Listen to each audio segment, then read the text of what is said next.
저는 이게 그냥 카메라만 들이대고 찍는 것보다는 훨씬 이게 더 편한 것 같아요. 훨씬 편하죠. 당연히 이거 진짜 사람도 없고 카메라 감독도 없고 그리고 그냥 처음에 일부러 이렇게 기분이 저의 허술함을 이제 많이 보여드려서 허술함을 많이 보여드리면 또 긴장을 푸시더라고요. 오늘은요 바른마디병원의 홍성우 원장님과 함께하겠습니다. 원장님 안녕하세요. 네, 안녕하세요. 네, 원장님 진짜 방송을 좀 너무 잘하시는 것 같은데요? 저도 방송 출신인 줄 알았어요. 네, 이 편의 주제는요, 선생님 회전근개파열과 오십견.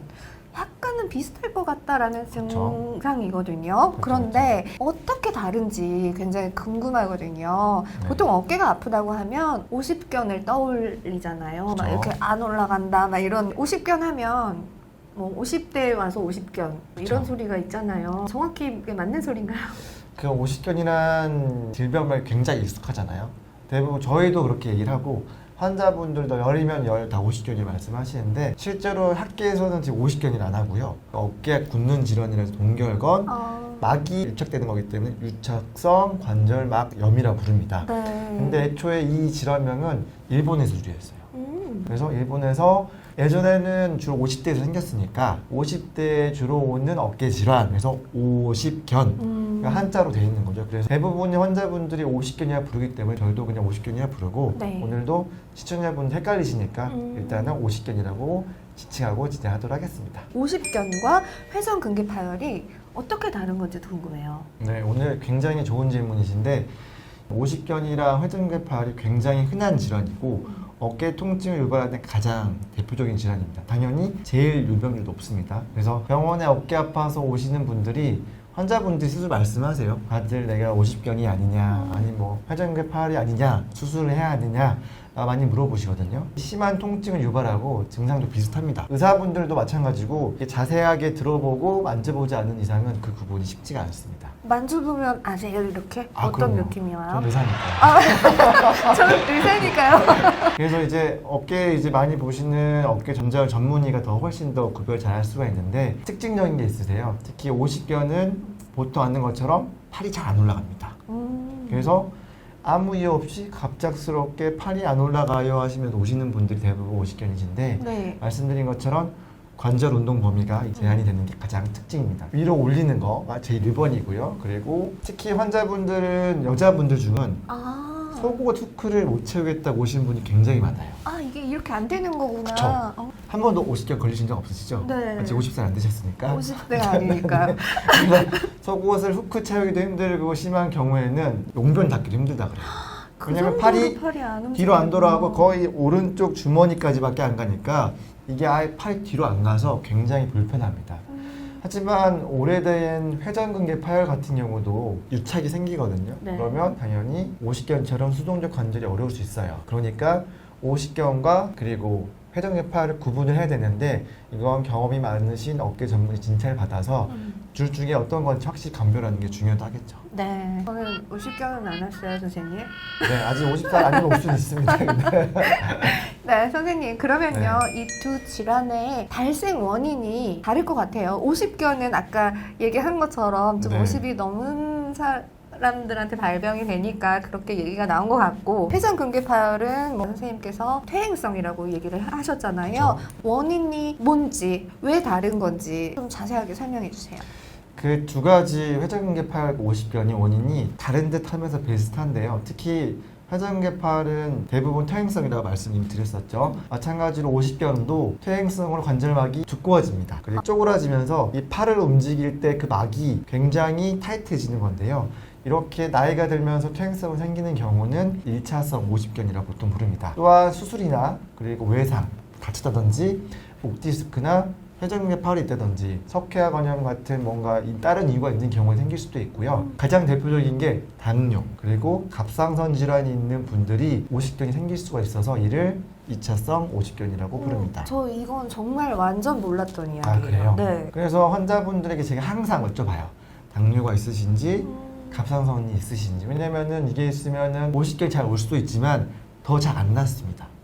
그래서 같이 가지고 있는 당뇨나 갑상선 질환을 잘 치료하는 것도 중요하기 때문에 그 질환이 잘 조절이 돼야 오십견도 치료를 잘 할 수 있는 거죠. 네.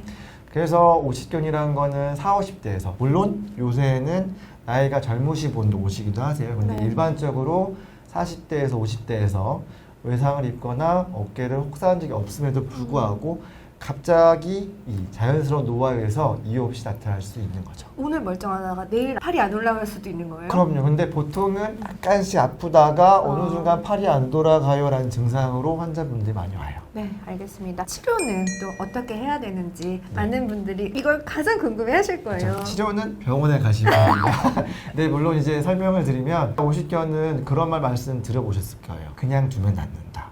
시간이 지나면 된다. 오십견은 수술하면 큰일 난다.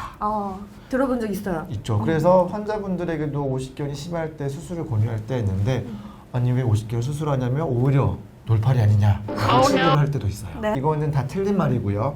물론 일반적으로는 양성질환이기 때문에 수술보다는 보존적 치료가 우선이에요. 그래서 가만히 둔다고 낫는 건 아니고요.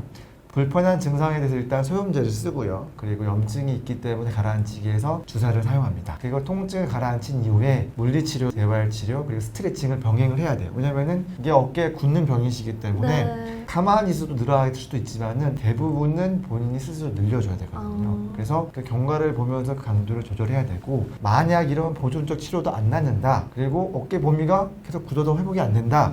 그러면 당연히 다음 치료 넘어가야겠죠. 그래서 환자분은 제일 무섭게 듣는 말이 있어요. 제가 마취해서 팔을 쭉 꺾어가지고 뜯어내는 관절 수동술을 한다고 하면 환자분들 대부분 그렇게 말씀합니다. 선생님 너무 무서워요 지금. 그렇죠.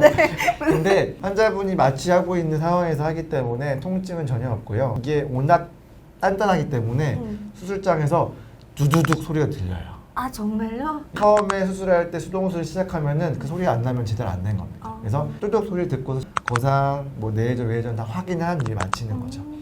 만약에 이러한 관절 수동술을 한 이후에도 추가적으로 내시경을 이용해서 남아있는 덜 풀어진 관절막을 이완수를 할 수도 있겠습니다. 그래서 이 시술 모두가 좋은 점은 봉합을 하지 않기 때문에 팔을 짚고 사용할 수가 있고요. 네. 그리고 오히려 환자분들이 팔을 뭐 쓰면 안 되냐라고 물어보시는데 막 일을 하시면 안 되지만 체계적인 물리치료는 수술 직후 바로 시작을 해야 됩니다.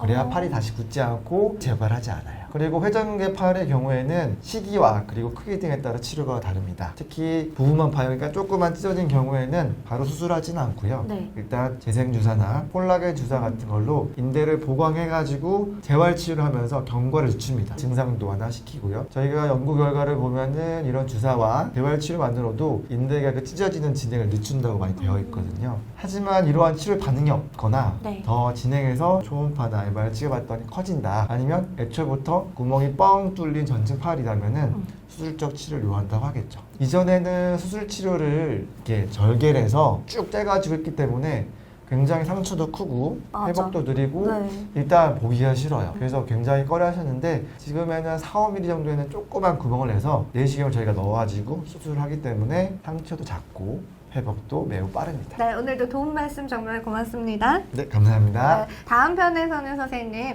어깨 수술 부분 마취로 한다. 좀 전에도 얘기를 잠깐 해주신 것 같아요. 부분 마취로 이제 수술 뭐 뚜두둑 뭐 이런 얘기를 한 것 같은데 거기에 대한 이야기 자세히 알아보도록 하겠습니다. 자, 오늘의 영상 즐거우셨다면요 구독 눌러주시고요. 좋아요 눌러주세요. 네, 여러분의 댓글 참여도 부탁드립니다. 저희는 여기서 인사드릴게요. 여러분 고맙습니다. 감사합니다.